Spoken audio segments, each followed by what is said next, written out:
This is an expressive practice sample. You have been asked to render a message for a deaf elementary school student. Their class is continuing their unit of famous American symbols. You'll have a 1-minute warm-up followed by a 1-minute break. After the break, you'll begin interpreting or transliterating. The warm-up will begin momentarily. Next up, we're going to continue our discussion of famous American symbols, okay? The next one that we're going to talk about is maybe the most famous of them all, okay? We're going to be talking about the flag of the United States of America. I'm pretty sure all of us should know what this flag looks like. We have one hanging in our classroom every single day. We drive past these flags every single day in our cars. We see them outside of hotels, outside of government buildings, even outside of schools sometimes. We see American flags everywhere, and they're such a huge, important part of our history.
Is everyone really excited to learn about the American flag now?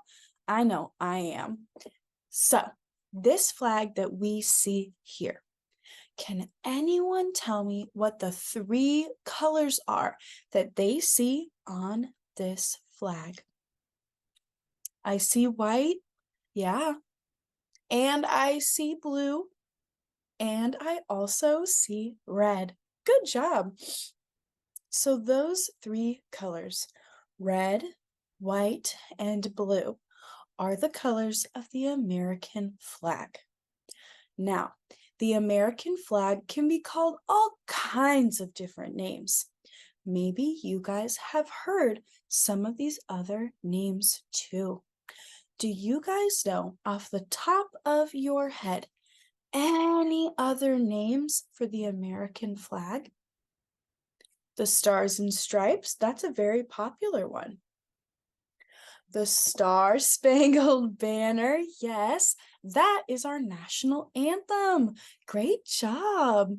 So the Star-Spangled Banner, we talked about that before, didn't we? Do you guys remember? When we talked about other symbols, we talked about the national anthem. Our national anthem is the Star-Spangled Banner. That song is about the American flag. That is how important the American flag is. And another nickname you might hear for the American flag is Old Glory. That's not quite as common of a nickname, but again, we still hear it on occasion. So, what do we see here on our American flag? First, the stripes. Will you guys count all the stripes with me? We're going to go from the top to the bottom. Ready? 1, 2, 3, 4, 5, 6, 7, 8, 9, 10, 11, 12, 13. We have 13 stripes all together. Now, when we think about our American history, where does the number 13 maybe come from? It is a lucky number, yes, but where else could 13 come from in American history? How about the 13 original colonies of the United States of America? Yeah, so we have 13 stripes for our 13 colonies. Now, I'm not going to make you count all of the stars, but here we have 50 stars. Now, if you think of America and you hear the number 50, what does that make you think of? 50 years? America's not 50 years old, so I don't think it's 50 years. How about 50 states? Is that how many states we have? Yeah, so we have 13 stripes for the 13 original colonies and 50 stars for the 50 states. Now, you guys may also have seen this other design of the flag.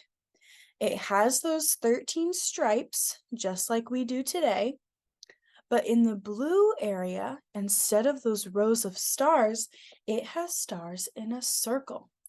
It has 13 stars in a circle. Do you guys have any guesses for what those 13 stars mean? Yeah, those are for the 13 original colonies too. So this flag was used back when America was just a little baby, when it was just starting out, when there were only 13 colonies. We had these 13 stars. So when you see people have an American flag with the stars in a circle, that's the flag for America when it was brand new. Now, for homework tonight, I want all of you to write about what the different colors of the American flag symbolize to you, okay? Now, with all of the other symbols we've talked about, we've picked one part to talk about what it symbolizes to us. For the American flag, we're going to talk about what the colors symbolize to us, okay? So just find a piece of notebook paper when you get home tonight. Find a picture of the American flag or an American flag in real life and write to me what the red, white, and blue colors mean to you. And then tomorrow we will turn them in. And if anyone wants to share with the class, they can. This is also the last symbol that we are talking about. So after that homework, we're going to start on some projects where you're each going to pick your favorite symbol that we've talked about, and you're going to bring in a fun fact about it. But that's not the homework for tonight. So you go ahead and just hold that in the back of your brains, and we're going to talk about it way more in a couple of days, okay?